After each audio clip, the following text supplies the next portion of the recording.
What is the purpose of the law in the life of the believers? Because obviously one of the main purposes is conviction. Like, are there other purposes that we kind of lean on to continue reading the law aside from just convicting us, The purpose of the law in the life of the believer today is multiple. First, it points to Christ, right? It points to, hey, legalism cannot possibly save you. You cannot just try hard enough to be good enough to earn heaven. And so you see it pointing to there needs to be a savior. That's one of the purposes of the law. One of the purposes of the law, to reveal God's mercy.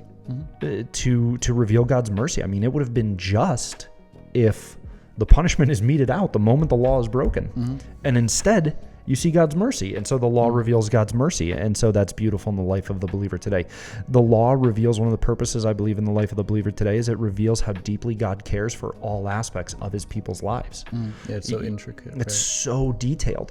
And so you look at the law and you see how deliberately he sets up the society and how the people interact with one another and how rights are given to people and how wrongs are dealt with. And you see that, wow, God's system is designed for the flourishing of his people. And so that's one of the purposes of the law.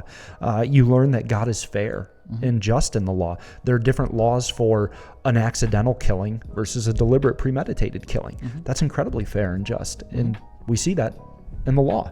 So rather than being something to disregard and, oh, Jesus dealt with it, he fulfilled it, moving on, it's like, no, I want to understand this to understand my Savior. I want to understand this to understand my Creator.